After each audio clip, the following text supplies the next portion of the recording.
Hello, everybody. Welcome back to the Round 2 podcast. This is your host, Nikki Corbett, and I hope that everyone is doing well this week. You know how, if you listen to this on a regular basis, you know how much I love a Monday, and I love getting Mondays started off on the right foot. That's why I publish this early every Monday morning. So here we are, and let's go get another week.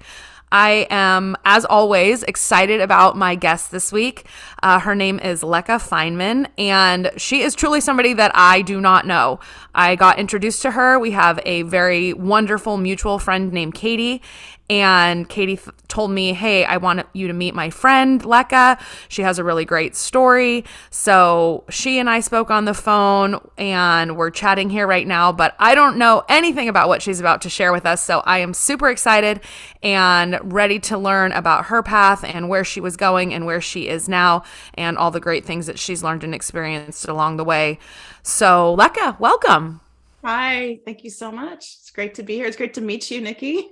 Thanks. You too. Yeah, thanks for having me. Of course. Thanks for being willing to give me your time and share your story with us. Sure, yeah, I hope it can be enlightening or interesting at least to your Yeah. listeners. Well, so why don't you talk about, kind of like what was going on and then what happened and what changed as a result? Yeah, let's see. Where's a good place to start? Well, I guess we can start here and now where we are. Yeah, I'm Leka, and I'm 56. I just turned 56, and I am a mom. I'm an athlete. I'm a coach. I'm a health and fitness coach. I work with women, and I specialize in helping women connect with their strength so they can feel healthy inside and out, and show up powerfully through all stages of life. So I'm currently in Palm Springs, where my home is. Nice. And I kind of split my time between here and Costa Mesa, where my boyfriend lives. And I was just thinking, and talking to you, like all the changes that I've been through in the past year and a half. I moved here a year and a half ago. And if you had asked me a year and a half ago, what I'd be doing in 2 years, I would never have imagined, first of all, that I would be living in Palm Springs. Right. And it's like, I just think about like we were just chatting about like how, suddenly you find yourself at these kind of crossroads in your life when you make a decision and you end up someplace you never thought you'd be. So I never thought I'd be living in the desert. Mm-hmm. So maybe I can kind of trace the steps back. So I wound up here. Let's see, let me back up. I grew up in Northern California, and I kind of called the Bay Area home, really. I grew up in a tiny town called Albion, which is in Mendocino County, like about 3.5 hours north of San Francisco, right? And I lived on the East Coast till I was 7, and then I moved to California with my mom. I actually grew up on a hippie commune. Oh, wow. And, yeah, totally, different. I bet. It was like 140 acres that was like communally owned, and there was a school there. So I went to school there, and then I went to like public high school. I ended up going to UC Santa Cruz for college, and then, lived in New York for a while. Well, that must have been a big change after living on a commune in Santa Cruz and then New York. I always thought I was going to be an artist. I went to school, I majored in art. But I was always like, active. Like I rode mountain bikes, and I did yoga, and I surfed, and then I moved to New York to study millinery at the Fashion Institute of Technology. I wanted to get into that. I ended up getting into the fashion industry and became a wardrobe stylist, which became my career for about 25 years. I did that. Okay, wait, hold on. What's millinery? I've never heard of that. So millinery is it's the art of making hats. Like it's the core art of making headwear. It's like the French word millinery. Okay. So there was this program at the Fashion Institute, and I ended up apprenticing with the very famous hat designer Lola. I worked with her for years, and she did a lot of like fashion editorials for all the magazines and worked with all the stylists. So I started handling all of that part of her business. And then I started assisting stylists and kind of took this, path into the fashion industry for many years. Came back to California and started my own like freelance styling business in the Bay Area. I met my my husband, Mhm. soon after I moved to New York, and we met actually snowboarding. I was in the snowboarding industry for a while. We were both really into snowboarding. He was in sales. He was living in Tahoe, and then we ended up moving to Oakland together. Okay. So this was 1998. We bought a house together. We got pregnant, we bought a house, and then we got married all in the same year, 1998. I do not recommend doing that. It was a lot to take on. But we were young, we were in love. We were like, it was great. We proceeded to start to like tear down the house and renovate it. So I had my first daughter in 1998, Kaya. And then I had my second daughter in 2002. And there were some, our marriage started to get a little rocky before Ruby was born, my second daughter. But we stayed married for 10 years and wound up getting divorced in 2000. Let's see, Ruby was born 2008. Yeah. So I got divorced in 2008. And, like you and I were just chatted about, right? Like, I know you never like get married and then like decide, like it just, I didn't see it. I didn't want it. None of us wanted it. We tried everything. We did all the therapy. We did all the counseling. We couldn't make it work. And marriage isn't usually a life choice that you make thinking like, I'll do this for a while. I'll do this for the next 3 to no, 5 I mean, I come from a family of divorce. My parents were divorced, so I definitely didn't want that and didn't want it for my kids. So yeah, it was rough, and I ended up keeping the house. I bought my ex out of the house, and it just made sense for me to stay there with the kids. I wanted to sell the house because I wanted a fresh start. There was so much of us, like we had built this house together, and it was like my second daughter was actually born in the house. I had a home birth. Oh, wow.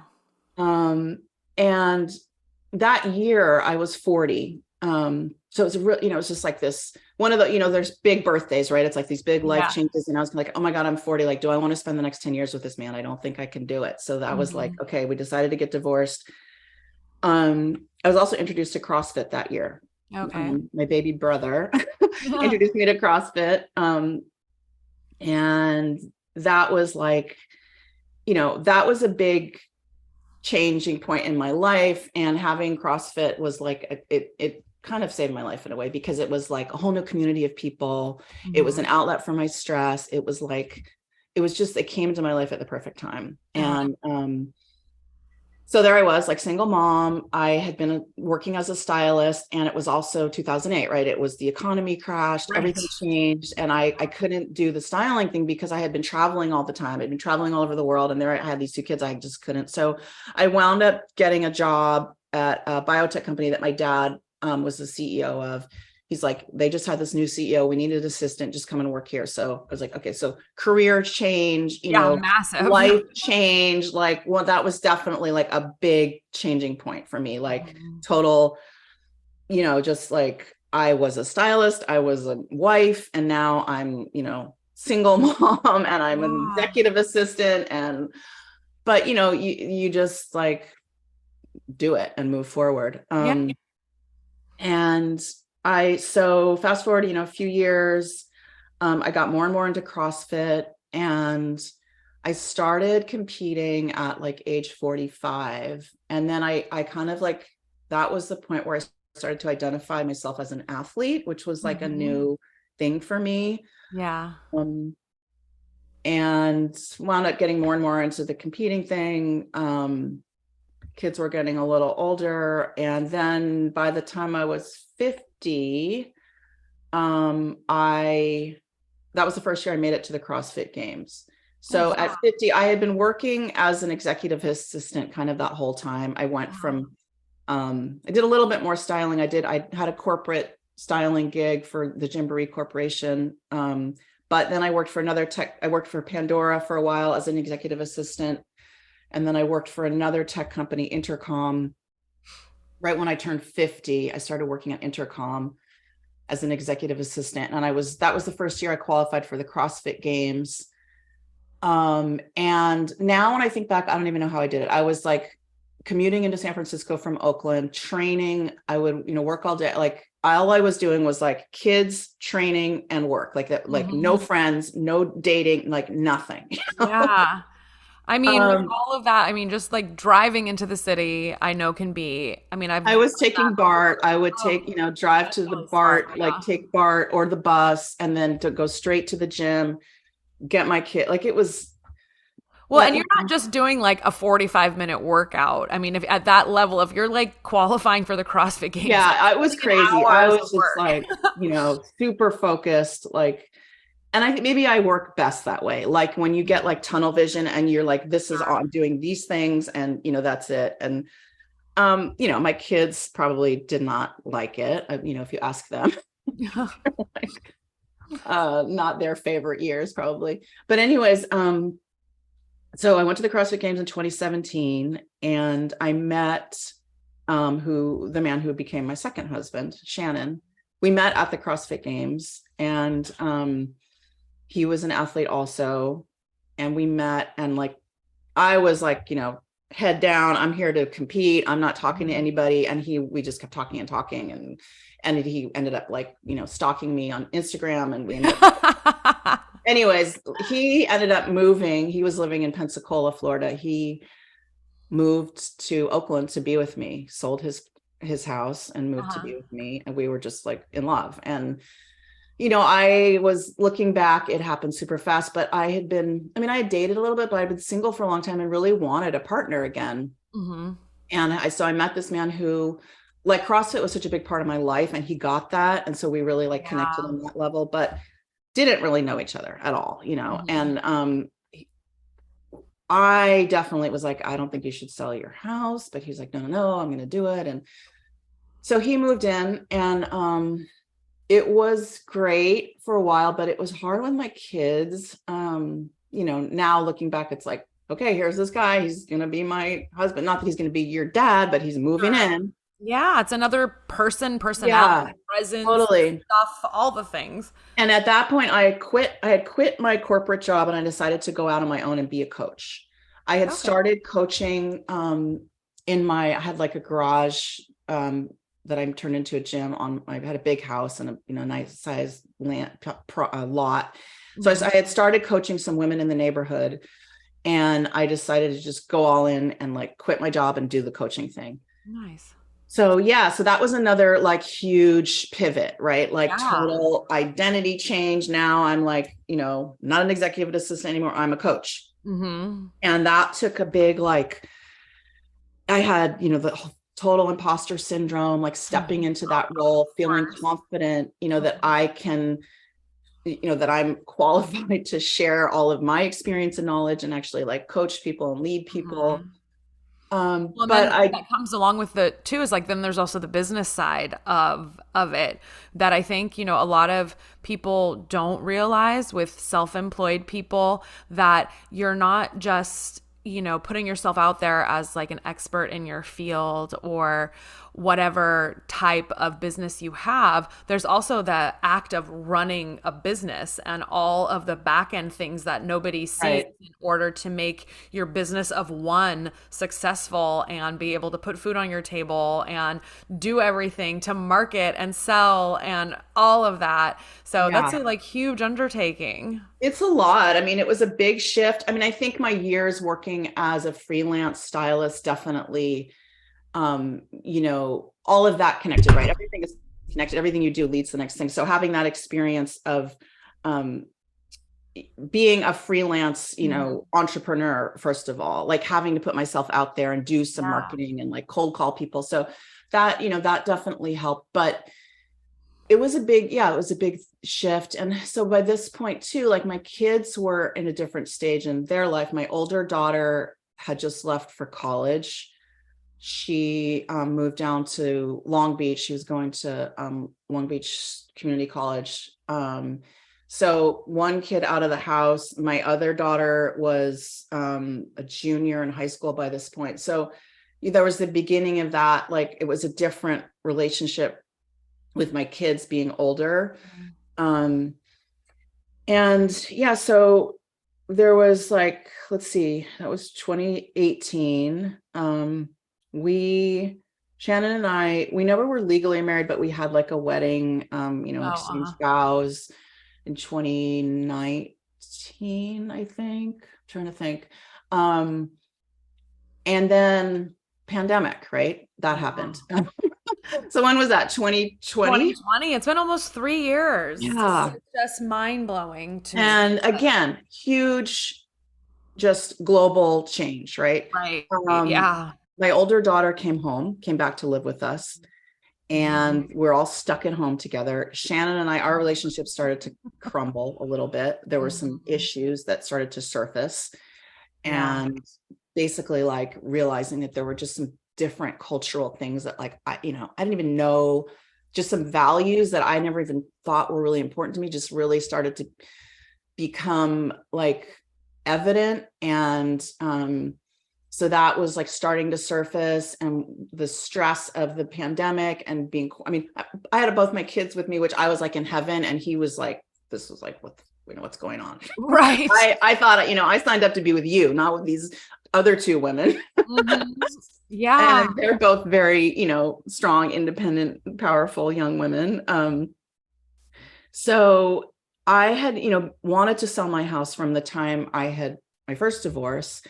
And one of my best friends is a realtor, and I would always go to her, Deidre, and I'd be like, Deidre, I want to sell. She's like, no, don't sell your house. It's not a good time. And then all of a sudden it was like, yes, this is Right. now's the time, right? It was like 2021, and the real estate market was, like crazy. Insane. Yeah. And I had held on to the house all these years, and it was like, okay, let's do it. But I didn't know where I wanted to live. Yeah. And my older daughter at this point had transferred to, had come back to stay with us. She finished her 2 years at community college, and she got into UC Santa Barbara. So she was in Santa Barbara. My younger daughter was going to go down there to go to Santa Barbara Community College. She wanted to be in Santa Barbara too. So I was thinking Central Coast. We couldn't find any place. So I kind of like scrapped the idea of selling the house. And then it was Thanksgiving 2 years ago.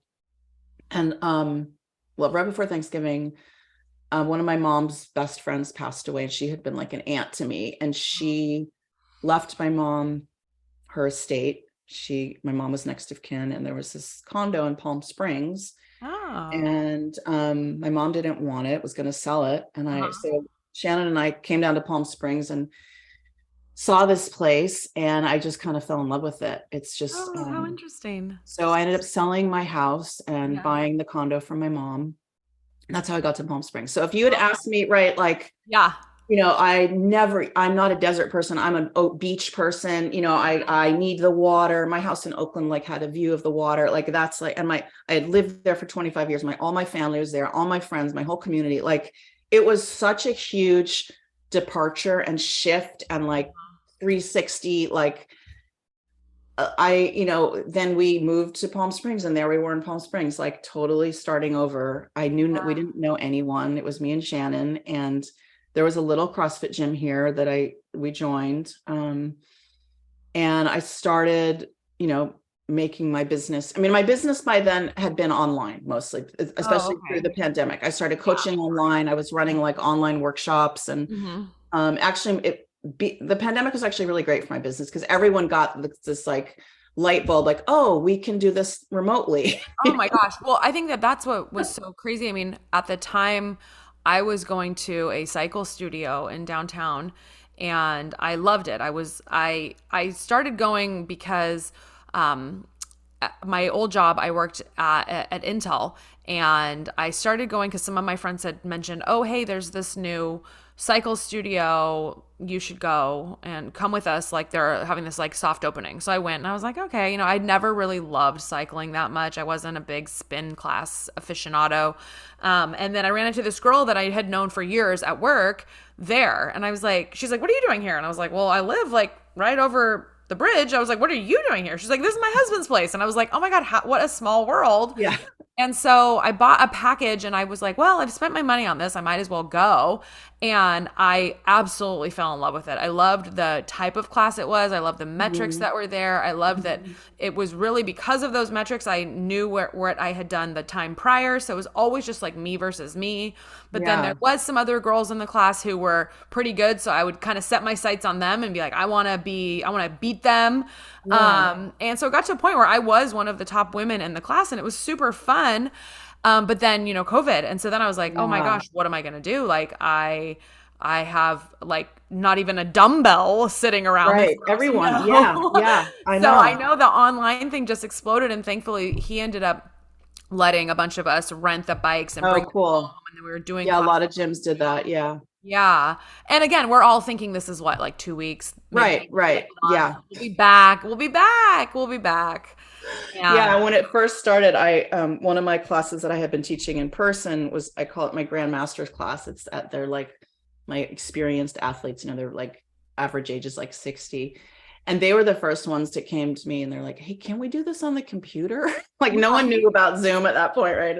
Oh my gosh, right? Yeah, they were awesome. But yeah, so yeah, I had been, developing my business online by then. So for me, moving down here, I knew I could continue and it was great. And, but, there were like, our relationship was rocky at that point. And but also another big shift for me as far as my identity and my life was that my kids were now both out of the house, right? So now it was this empty nest stage of life, which is Yeah. like another huge identity crisis that Mhm. like it was just really big for me. And I didn't even like in the beginning, I mean, I remember, first there's the first daughter that leaves. And then when Ruby left, like it was like this hole. Like it was really hard. And I don't even think I realized how much it was going to affect me. And now, talking to other friends that I have that are like going through this or have gone through it, it's like, it's a really big shift as a Yeah. woman, as a mom, where you're like, before you're a mom, or for me anyways, it was like,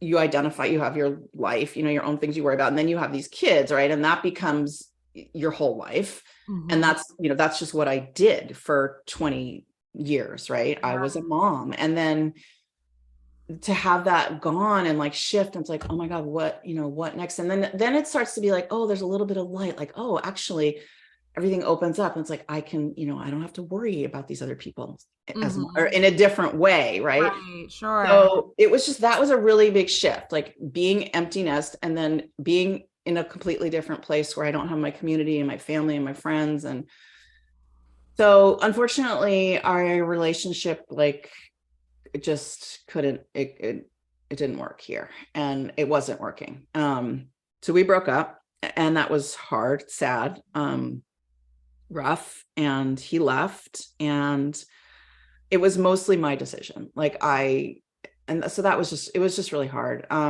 Yeah, I But was just saying to someone yesterday, we were recording actually a podcast, and I had said how, you know, I I don't have regrets about getting divorced, but the only thing that still gets me moments, to this day is like the hurt that my ex felt, and I hate yeah, being responsible for that. yeah, it's painful. It's really Yeah. painful. I It's mean, even like, though it was like the best move for both of us, it still is like you never want to hurt anybody. no. And it's like a death, divorce. I felt like it was the end of that. And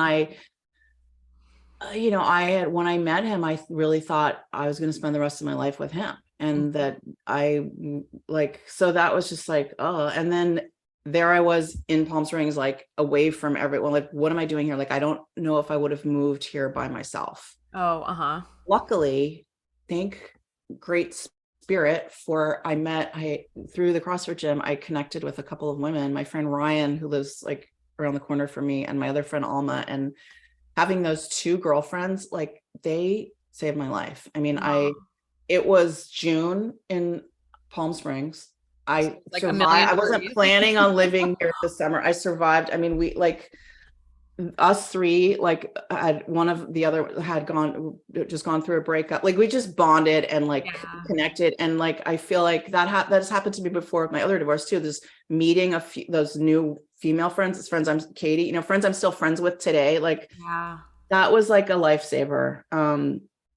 And just kind of carving out my identity again. Like now, here I am in the middle of my life. I'm still a mom, but that's not my main, identity. I'm trying to figure, I kind of in my head, I was like done being a competitive athlete. Like, am I even an athlete anymore?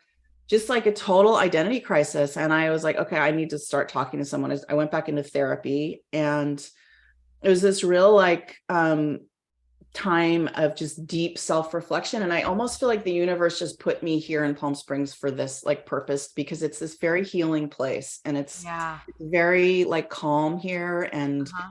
I spent a lot of time alone, just journaling and meditating and tapping into my own inner wisdom. And I got to this point where like I was like, I'm good, I love my life. I have so much to be grateful for. I'm okay. Like everything is Yeah. fine.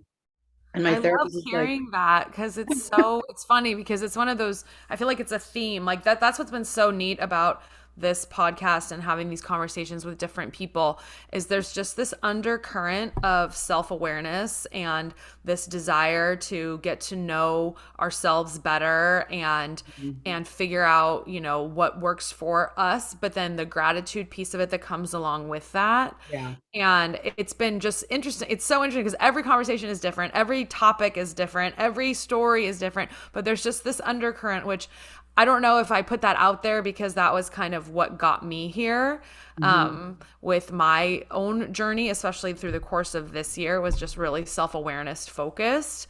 But yeah. that's really neat that you feel like Yeah, that's I mean, maybe it's also just kind of what's happening globally with, what's been going on in the world the past couple of years, but Mhm. this forced, like we all had to slow down, right? We just Yeah. couldn't do things the way we were doing. And we're all like addicted to this go, go, go, hustle, grind. Like we have to be on this like treadmill of just like more, more, more. And Mhm.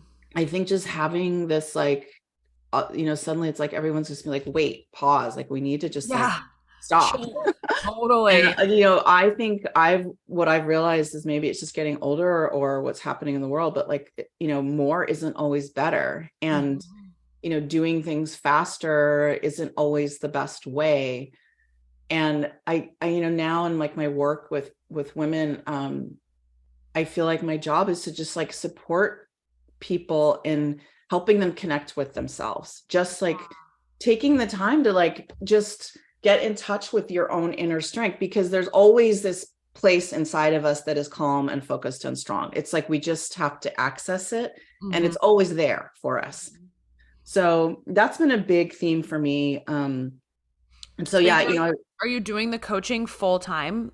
yeah, so that's what I do. Another thing I started when I got here, I had always had this vision of and maybe this happened in the beginning of the pandemic, but especially when I first got here, I was like, I had this vision of like, how cool would it be to just like have all your friends, all these cool women that, get together in a really beautiful place and just be able to like work out, eat good food, connect, inspire each other.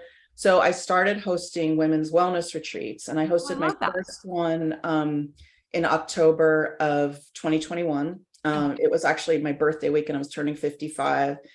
And since then I've hosted two more, and they've been like this just amazing like experience. And it's been like a realization of a vision for me, but Mhm. bringing together women and just taking time to just like reset and recharge, and literally just like take time for yourselves and move and breathe and have nutritious food and practice some mindfulness and go get stretched out of your comfort zone a little bit. Like we get into nature, we hike, we meditate, we work out. How many days So long are the retreats? they're 3 days. So actually the first three, there was an option to stay an extra night, 4 days and 3 nights, but the next one I'm doing is it's going to be in February, the beginning of February, and it's 3 nights. So yeah, so you get there Thursday night and then you have Friday and Saturday. So And then that's do you been really bring cool. in folks to like do workshops and stuff? I the first time I did, yeah, so I have, and I don't know, there may be some yeah, I bring in some experts. It's mostly me. I mean, I teach yoga and I do the fitness thing, and we do the Mhm. hiking, and then I have someone do the food. My daughter actually did the food last time, which was amazing. Ruby, she's an Oh, how incredible chef. cool. But we do breath work and we do the ice bath thing. It's a big thing I'm Uh-huh. into. Yeah, I did one. I don't know if it was my first time, but if it wasn't my first time, it was my first time in a long time.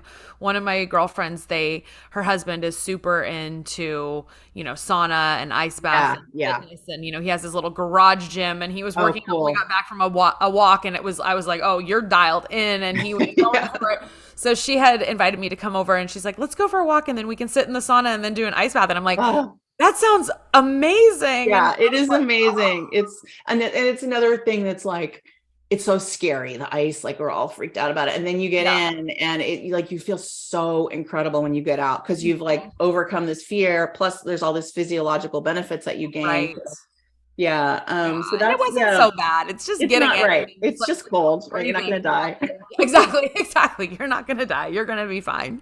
So yeah, so I just I'm doing the coaching full time. And I also started competing again, which kind of happened like, Oh, good. I'm glad you brought that up because I was gonna say you kind yeah. of like skated by this whole like, oh, I'm a master's CrossFit athlete. Like, wait a minute, like that Yeah, doesn't. so I ended up, right. So 2017 was my first time going to the CrossFit Games. I went back 2018 and 2019. Shannon and I went together. He went also in 2018. Then I went in 2019.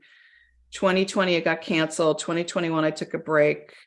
And then 2022, I went back again. I qualified. Now, tell me So how many athletes participate to be scaled down for how many athletes are actually there? yeah, so the process of qualifying for the CrossFit Games is a very long, arduous journey. And it begins with what's called the CrossFit Open, which Yep. is a worldwide competition that everyone all over the world does. And you do it in your own gym, wherever you are. And it's now the way they do it is it's 3 weeks. It's one workout a week and you do it in your gym and then you submit your score to an online leaderboard. Got it. So from the worldwide open, there's age divisions. Mm-hmm. And in each age division, the top 10% move on to what's called the quarterfinals. So and it's changed every year. This is the way they do it now. It used to just be like the one more round of qualifying. So anyways, from the open in my age division, there were 3,000 roughly. So that then the next 300 move on to the quarterfinals. And then at the quarterfinals is like another weekend of 4 workouts or whatever. And there's like submission windows of certain times, like you did submit first workout by a certain time and so on. Okay. And the workouts get harder, more skilled and harder. So, and then the top 30 from the quarterfinals move on to the semifinals, which is another 6 weeks or whatever. And they're harder again. And then from the semifinals, and this time you have to video the workouts and submit them by certain times. So the semifinals, the top 10 go on to the finals, which is the CrossFit Games. Whoa. Okay. So it's really hard to qualify. It's like, it's very, it's, physically hard, mentally hard, the whole thing. So it takes it's a long process. You are amazing then. Thank you. Or slightly crazy, one or the other. I don't know. But yeah, so I did it again. And this year it was amazing. I ended up placing 5th in the CrossFit Games in my age group. And I had been doing it like, I wasn't planning on competing. And then I had done the open and I did okay. And I was like, okay, I'll move on to the quarterfinals. And I missed this submission window for one of the scores. So I was like, I thought I was out. And then I managed to like squeak in. And then I made it, and by then I was like, okay, I better like start training. Like I gotta like get my head in gear. Yeah. And I still didn't really have a coach. And I started like the young woman who owns the CrossFit gym here in Palm Springs. I started like working with her. And then I wound up connecting with this coach, Sage Bergner, she's an amazing kind of legendary young coach. Her father is Mike Bergner. So she comes from this lineage of I recognize that name. Yeah. Yeah. So she is now my coach. And I see her, I try to train with her in person about once a week. Awesome. So yeah, I'm still competing. I'm planning to I'm scheduled to compete at the Legends Masters competition in Cookeville, Tennessee, the first weekend in December. And then I'm doing Wadapalooza, which is in January in Miami. And then it's the qualifying process. January, nice and warm. Yeah. And then the open starts up in February. So the whole process starts again for qualifying for the games. So yeah, I'm still doing that. So yeah, so I'm still I still identify as an athlete. I still identify as a mom. I'm no longer a wife, but I do have a boyfriend. So when I went back into therapy, my therapist was like, you need to get online and meet someone. And I was kind of like, I know I'm good. I'm fine. Totally content with my life. I don't want to do the online thing. Ugh. She's like, you're never going to meet anyone in Palm Springs. Just put yourself out there. So I did. And I literally was like I went on Hinge for like a minute, and I chatted with one person, and I chatted with this other guy, and I like said hi to him, and then I forgot about it. And he was like, messaged me back, hey, do you want to talk? Are you interested in communicating? And I was like, oh, okay. Yeah. I guess so. So we just had our 1-year anniversary. Oh, fun. Yeah. And so again, it's like, here I am. I never thought, after my second divorce, I just was like, I'm fine if I'm single. I didn't expect at 56 to meet not that I'm old, but like, I didn't expect to have that again in my life. And so I'm so grateful. Like, I was just thinking about it today. It's just like, here I am again now in this point in my life where, it's this middle age point where you're looking at the net, kind of maybe the final chapter. I don't know if I'm there yet. I can't even say that, but it's like, how do I want to live the next part of my life? Right. Yeah. Like, maybe it's like my parents, right? My parents are almost 80. So they're looking at the end, but I'm like in the middle, and it's like, okay, from here on out, right? What's it going to be? And, so now I'm like going between, I spend my time in Palm Springs, and then my boyfriend lives in Costa Mesa. So we have this great, I could be at the beach or in the desert, which is amazing. And my kids are, they're in their 20s and they're figuring it out, but it's like, they're still coming home. My older daughter is actually going to come and move back in with us for a while and kind of get re-centered again. And my younger daughter is trying to find her way. So I don't know. It's like, I almost feel like it's just, I'm just so grateful to be here. Like I'm grateful I have my health and my, I have love in my life, and I have my kids. And it's like, I never expected, it's just like, I can't even believe, I never thought I would be here. If you knew me, when we were 20, in my 20s, you probably wouldn't be surprised that this is my life now, but it's just not what I thought. Like, it's turned out.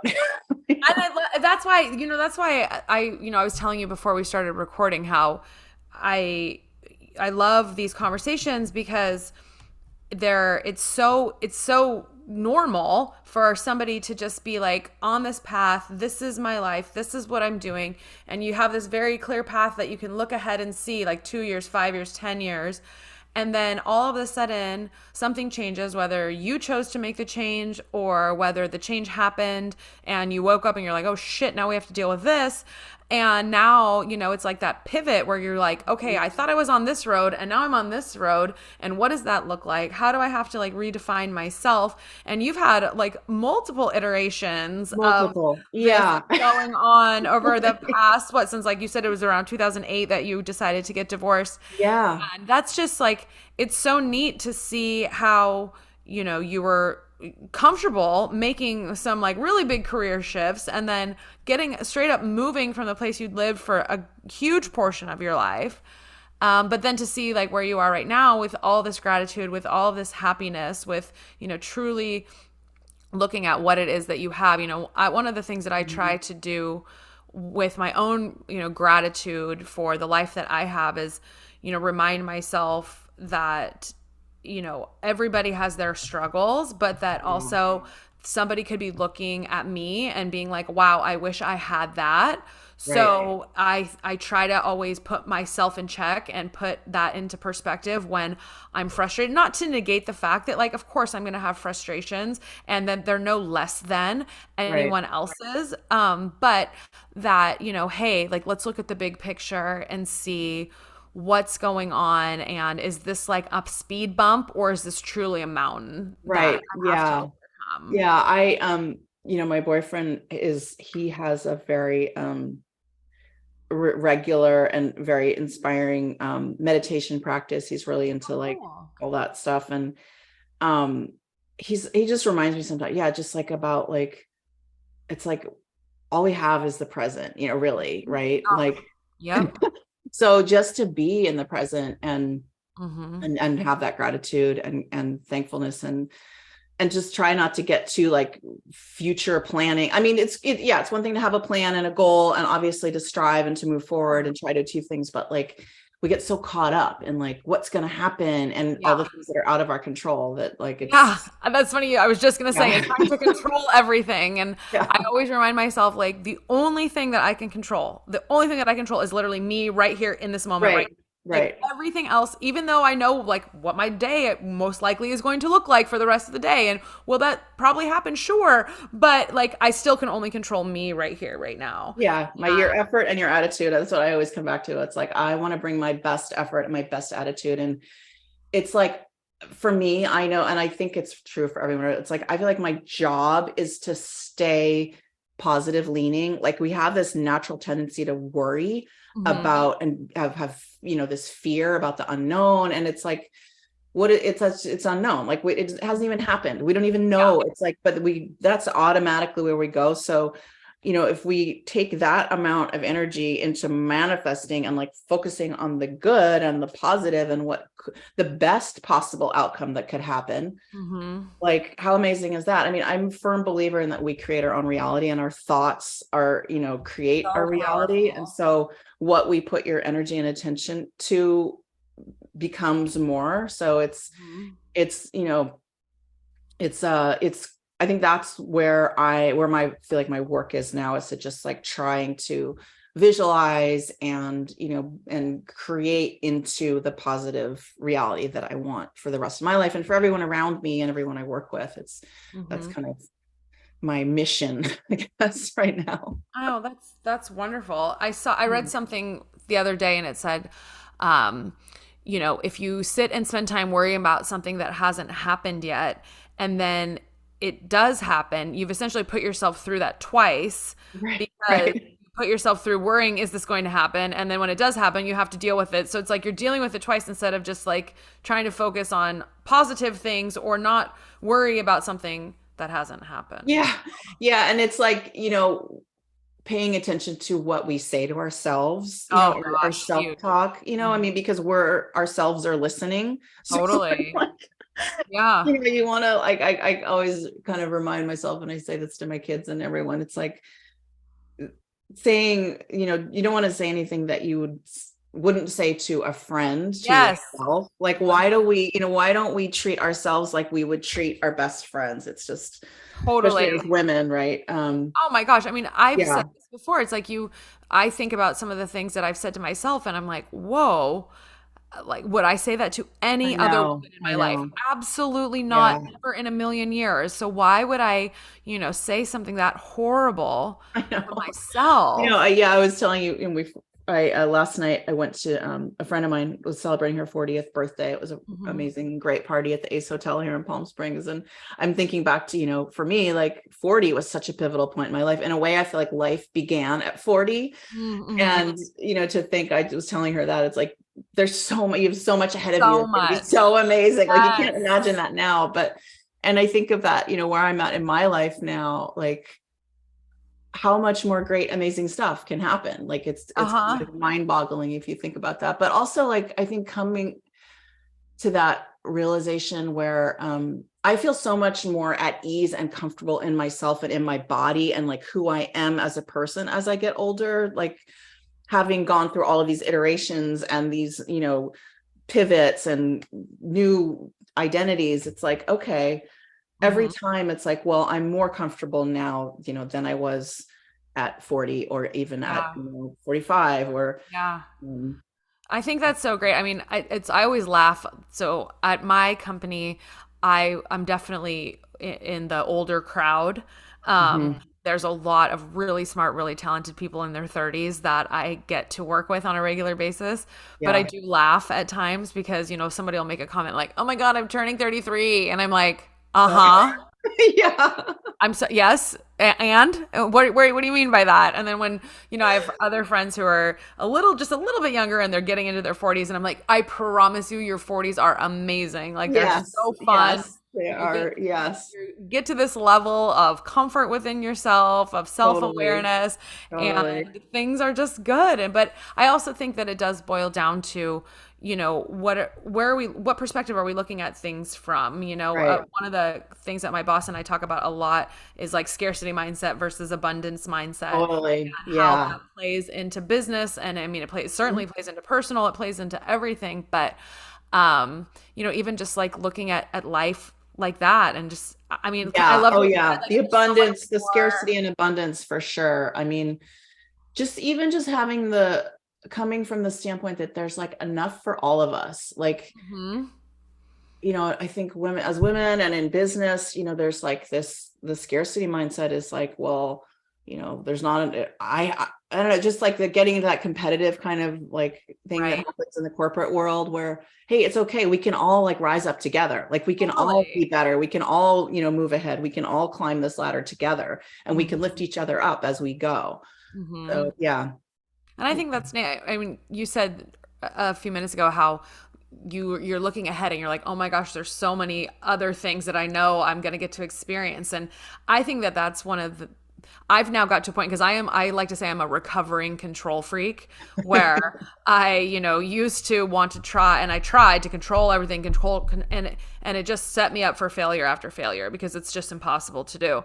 So Right. now I more look at the unknown as such a fascinating, like magical place, because I'm like, Yes. what's gonna happen? Like, that's so exciting to me. Like, what's gonna happen tomorrow? What's gonna happen the next day? I know some things, but I don't know some other things, and I'm can't wait to find out. Yeah. And yeah, being open to being vulnerable, right? And just like letting yourself fail maybe, or, Yeah, mess up. And that's where the totally. learning comes from and the growth. Yeah. Well, I think in being vulnerable too, I feel like that's such a word that's being used more comfortably and Yes. more Yeah. positively lately. Yeah. I think it used to be kind of like, oh my gosh, so vulnerable. But it's like now it's almost like without vulnerability, I feel like relationships just are so surface and they're just not worth it. And whether it's with a friend or even in business, at times there's a necessary element of vulnerability to making certain deals or to having conversations with employees, or I have a team of 15 people, and I try really hard to share my failures or my concerns or my insecurities Yeah. on different topics with them at times, because I'm just like, hey, like, look, I'm worried about this too, and here maybe it's to better help you guys understand why I'm pushing so hard on this, or why I'm so focused on this end goal. Like, here are the reasons why, here are the things that I'm being talked to about, whether Right. it's budgetary or strategy or long term. And then I think it helps them recognize, like, oh, okay, you're doing all these things because of like all of this, and it's really to better us all in the end, even if Yeah. And it makes now you I'm like frustrated. relatable, and like that you can have Totally. that human connection, like you're human too. Like, yeah, like Mhm. you have things you worry about and Well, you're, exactly. The human piece, like my dad has said my whole life, like, when talking about anybody, whether it's like a celebrity or an athlete or just somebody that you maybe were intimidated by, like he's always said, hey, they put their pants on one leg at a time, just like you do. And it's like, that's true. yeah. And I think it's that like the having the growth mindset of Hmm. I mean, when I think about myself and my journey, my fitness journey, my life journey, like just the fact that there's always room for growth, like that there's Yeah. always room for change and there's always new possibility. That just keeps me going, I think. And Hmm. yeah, I mean, I'm just attracted to people who have that too, who like want to grow and change and to try to find the new possibilities and a Hmm. different outcome that you didn't know was gonna, be possible before. So Yeah. that's exciting to me. I guess Super the exciting. possibilities. Yeah. There are so many, and like you Yeah. said, being open to those, and but then it also, there's an element of work, right? There's a For cost to sure. everything. Yeah. I mean, And there's the work. I guess I probably have a really strong work ethic. And yeah, I mean, there's, you can visualize and manifest and the law of attraction is all groovy, but yeah, you have to put your head down and do the work. There's no getting around that, right? You have to take the action. You have to have the follow through. You do have to have the focus.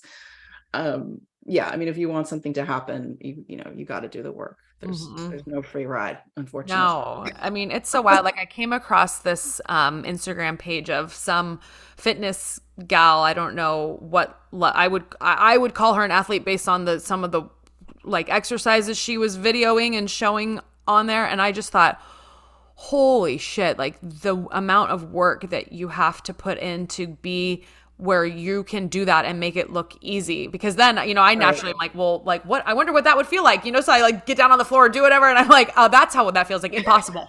Well, Impossible. it's like, yeah, I mean, people are coming to me like, oh my God, what do you do? I want to, I want to have abs. Like, I'm like, well, do you really? I mean, do you really want, I mean, there's just, it's like, how much do you want to do? Right. Most people don't want to do the work. They don't really want to, be as diligent or focused or, Mhm. but there's also, you can start where you are. Like I started where I was, and when I first started, I couldn't do anything. I'd never touched a barbell. I couldn't jump rope. I couldn't run. I mean, I couldn't do Mhm. anything. I wasn't like, I didn't come from a competitive athletic background. So, you can, I think anything is possible if you put your mind to it and you have the desire. It's like Yeah. claiming that desire. Then it's like, okay, then, once you get on the path, anything is possible if you want to, I think. Yeah, Yeah. I think that there is so much untapped willpower within all of us. And Yeah. it's so easy to say, oh, I could never do that. Or it's so easy to, we're in this world where everybody wants that instant gratification and Right. everybody wants like, oh, I want to lose 10 pounds, but I want to lose it overnight. Yeah. Or I want to be a millionaire, but I want to do it in a month's time and working from my bedroom and never Yeah. having to touch another human being or talk to another human being. It's like, okay, that's not how it works. Yeah. That's not how it works. So being, having that willpower and the things that you feel like you can accomplish Hmm. are they change over time. Yeah. I am on day 73 of the 75 hard Oh challenge, yeah. Yeah. Okay. and it's been My daughter was wonderful. doing that for a while. Yeah. So Yeah, you're reading, what is it? You yeah, read so you're something, reading, you're doing two workouts a day. One has to be outside, but they're each 45 minutes yeah, that's piece. intense. And then following a diet. So I like that it's very open-ended because, you can choose what works Whatever for you. right. Yeah. So I've just been doing like no refined sugar and I've been really focusing on protein, which has been a game Yes. changer for me. Yes. Not that Good. I Yeah. ever didn't eat a lot of protein, but the Most people, especially women, undereat protein, in my opinion. exactly. And the way Mhm. that I have focused on it so much, it's like now I get to a point in the day where I'm hungry and I'm like, I need protein. And it's Now I'm like, to yeah, feel protein that. shake right here. Yeah. And then there's the, no alcohol. So I had heard about this challenge for a couple of years now. Mhm. And I always said, oh, I would never do that because there's no way I'd ever go 75 days without drinking. And Oh, so how do you not feel? How's it I mean, I been? feel phenomenal. I bet. Yeah. It's funny because that's probably been the easiest part of it, which Interesting. even when I started it, I thought that was going to be the hardest part of it. And I've Mm-hmm. had a couple of days where I've been like, man, I would love a drink right now. But then I just go and do something else. And then, that it gets late enough in the day where I'm like, oh, well, I'm going to bed in 2 hours anyway. So I'm fine. Right. Right. Yeah. But I will, I'm going, on Tuesday when this all wraps up. And then I am, I've talked about it to a handful of people, but I haven't like shared it on Instagram or really talked too much about it outside of just Yeah. a few people who know I'm doing it. But I am like, you should try this. It's such a cool Good for you. That's great. I process. mean, that's a huge Yeah. accomplishment. Yeah. Thanks. And I did one of those body composition scans the Oh day yeah. before, Uh-huh. and then I have Yeah. another one lined up on Oh, Wednesday. interesting. That'll be So I interesting. can't Yeah. wait to see the results from that. I mean, Yeah. Yeah. I'd be curious to see. Yeah. I finally saw physical change on like probably not till like week 7.5. Mm. And I Hmm. mean, I didn't have, 20, 30, 40 pounds or anything to lose. Right. But I have seen changes in just my body I bet. composition. Yeah, Um, definitely. so I'm Yeah. really interested to see like my body fat percentage and my lean muscle mass, like how those shifted over the Right, right. Yeah. I mean, just no sugar, no alcohol, and more protein is bound to make a difference. And doing all and this all the work. water. You have to drink a gallon of water a Oh day. my God. Yes. Yeah. Oh my That alone. No, God. that's great. Last night, it was 8 o'clock and I still had half a gallon to drink. So thankfully I That's had, a lot. I know, Yeah. and I had a few things for work that I needed to do. So I just, was Okay. like, okay, I'm going to sit down in front of this computer and I'm going to like pound Hydrate, a hydrate, bottle hydrate. and then do some work and then pound Go another pee bottle. and come back. Yeah. Oh gosh. But that's one habit I do want to keep up with because I feel like Yeah. skin is clearer and brighter Oh, I and bet. Yeah, water alone, just staying hydrated, especially like living here in the desert. I've become like, yeah, water fanatic. It's so important. yeah, it really is.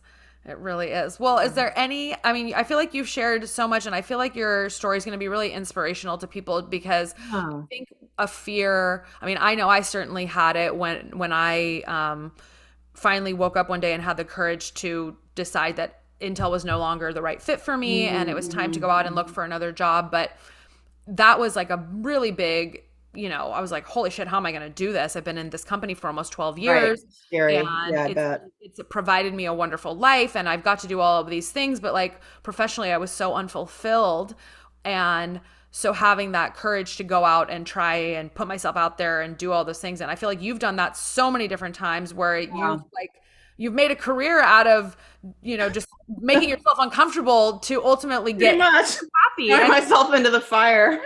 yeah, but it's so I inspiring to mean, I guess I hear think about. about, what would I tell my younger self is just trust yourself. Like anytime that I have not listened to myself, Mhm. not like listened to my own intuition, I've Mhm. like kicked myself later. Like your intuition never lies. And I think Yeah. like to just trust yourself and make a point of taking time to listen to yourself Mhm. is really like, I think that's the main takeaway that I've taken away from all of my experience.